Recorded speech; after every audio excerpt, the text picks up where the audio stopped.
Bienvenue à l'Académie des Petits Futés, l'endroit où la curiosité devient une superpuissance, où les questions ouvrent les portes de l'univers et où chaque découverte nous rend plus intelligents et plus émerveillés.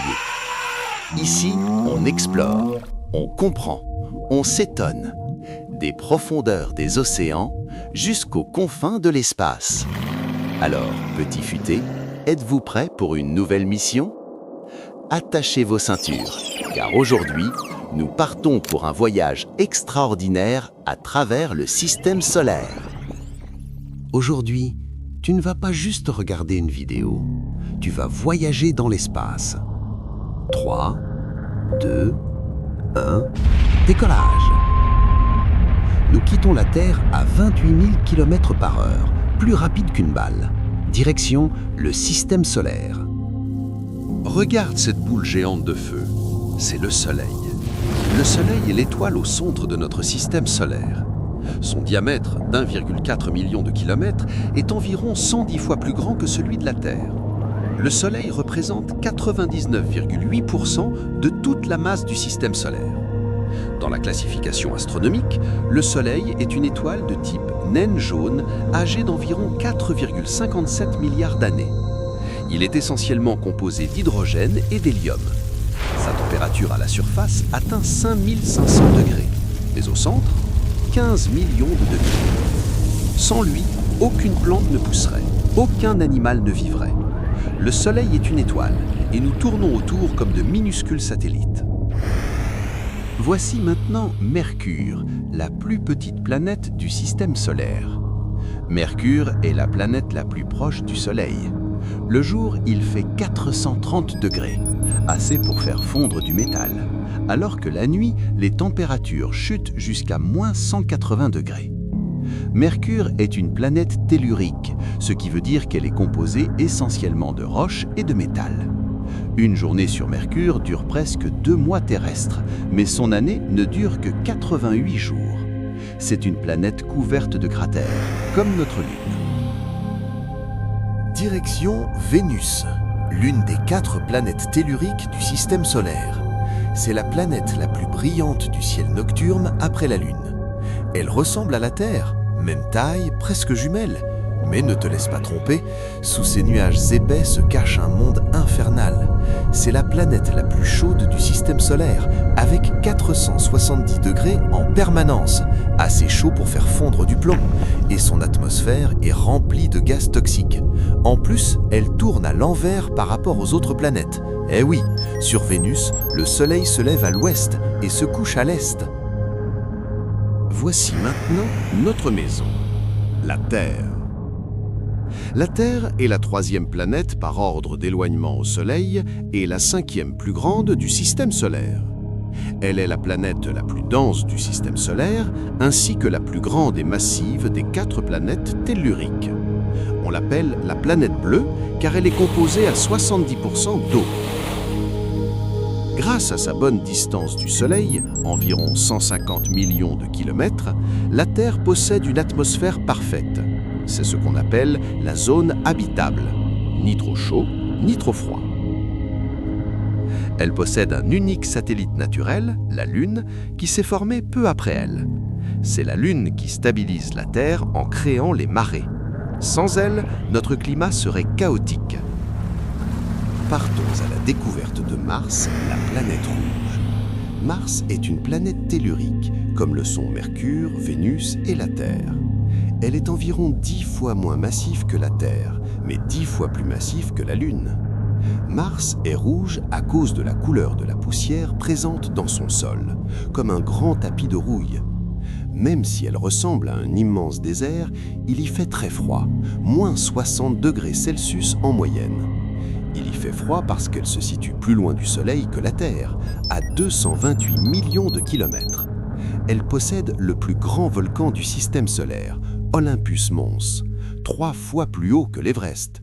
Il est aujourd'hui impossible de trouver de l'eau liquide à la surface de la planète rouge. Mais les scientifiques ont montré qu'il y a des milliards d'années, il y a eu des lacs, des océans, des mers et des rivières. Et là où il y a de l'eau, il pourrait y avoir eu de la vie. Voici ensuite Jupiter, le gardien géant.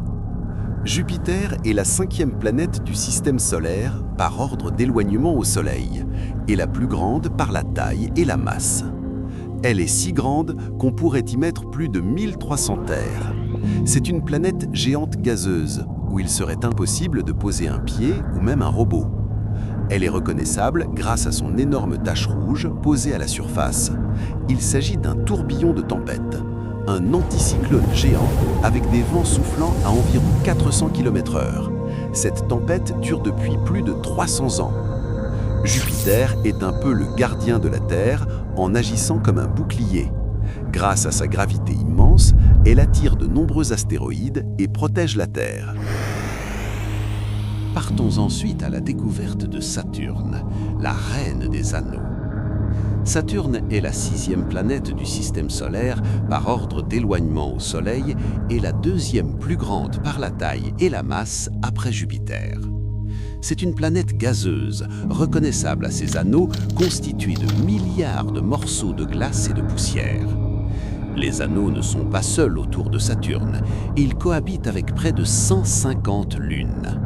Sa lune plus remarquable est la lune Titan, qui possède des rivières, mais remplies de méthane liquide. Pour atteindre Saturne, il faut d'abord affronter d'énormes tempêtes et orages 1000 fois plus puissants que sur Terre. Ici, les vents soufflent à 1800 km/h. Certaines de ces tempêtes sont si grandes qu'elles sont visibles au télescope depuis la Terre. Dirigeons-nous maintenant vers Uranus, la 7e planète du système solaire par ordre d'éloignement du Soleil. Dans l'Antiquité, Uranus est considéré comme une étoile. C'est William Herschel, un astronome amateur, qui va découvrir et observer Uranus grâce à son télescope fait main. Elle sera alors considérée comme une planète. Très éloignée du Soleil, environ 2,87 milliards de kilomètres, Uranus fait partie de la catégorie des géantes glacées. C'est la planète la plus froide de notre système solaire, avec une température approchant environ -224 degrés. Tout comme les planètes gazeuses, elle n'a pas de surface solide. Impossible de s'y promener. Comme toutes les géantes, Uranus possède des anneaux. Ils sont particulièrement sombres et donc moins visibles que ceux de Saturne, par exemple. Partons maintenant à la découverte de Neptune, la 8e planète par ordre d'éloignement du Soleil. Située à 4,5 milliards de kilomètres de notre étoile, elle est également la plus éloignée. N'étant pas visible à l'œil nu, Neptune est le premier objet céleste et la seule des 8 planètes du système solaire à avoir été découverte par calcul mathématique plutôt que par observation. C'est l'invention du télescope qui a confirmé son existence. Et encore, on peut juste apercevoir un disque bleu. Ressemblant comme 2 gouttes d'eau à Uranus, elle est considérée comme sa jumelle. N'ayant pas de surface solide, elle fait partie des planètes gazeuses, comme Jupiter et Saturne. Cependant, son intérieur étant composé de glace et de roches, elle est également classée parmi les géantes glacées. Tout comme des planètes géantes, Neptune est entourée par 5 anneaux, mais ils sont si sombres et si fins qu'il est difficile de les observer. Faisons un petit tour vers Pluton, la petite rebelle. Sur Pluton, il fait -220 degrés Celsius et une année dure 248 années terrestres. Rends-toi compte que si quelqu'un était né là-bas, il n'aurait même pas 1 an aujourd'hui. Pluton a été découverte en 1930 et a été considérée comme la 9e planète du système solaire pendant 76 ans. En 2006, les scientifiques ont redéfini ce qu'est une planète. Pour être une planète, un objet doit 1. Tourner autour du Soleil, 2. Être suffisamment gros pour être rond, 3.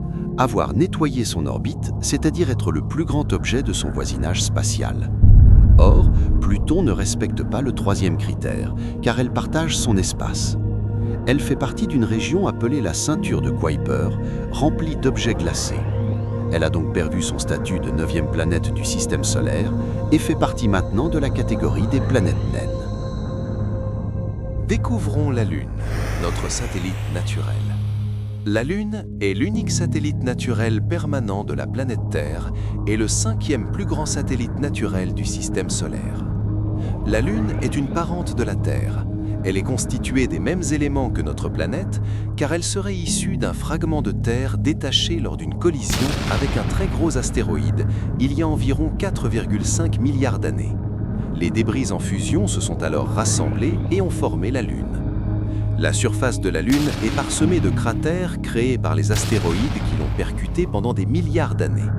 Elle n'a pas véritablement d'atmosphère et n'a ni eau liquide ni végétation. La Lune ne possédant pas d'atmosphère, la température varie de plus 120 degrés Celsius le jour à moins 170 degrés Celsius la nuit et jusqu'à moins 240 degrés Celsius dans les zones les plus froides. La Lune est indispensable à la Terre. C'est elle qui détermine les saisons. Grâce à son attraction gravitationnelle, elle régule les eaux terrestres en créant les marées. Sans la Lune, le climat pourrait être bouleversé, au point même que la vie pourrait être menacée. Les premiers humains qui ont posé le pied sur la Lune sont Neil Armstrong et Buzz Aldrin lors de la mission Apollo 11 en 1969. Et maintenant, la grande question. Sommes-nous seuls? Sous la glace, dans les océans cachés, des molécules complexes ont été découvertes. Peut-être des bactéries, peut-être autre chose. L'univers est immense et nous commençons à peine à comprendre notre propre voisinage. Notre planète est rare, fragile, précieuse. Et quelque part dans ce noir infini, d'autres mystères nous attendent. L'exploration ne fait que commencer. Merci les petits futés d'avoir voyagé avec nous. Si tu as aimé cette aventure, pense à mettre un pouce bleu et à t'abonner à l'Académie des Petits Futés pour ne rater aucune mission. Dis-nous en commentaire quelle planète t'a le plus impressionné. À très vite pour une nouvelle découverte extraordinaire.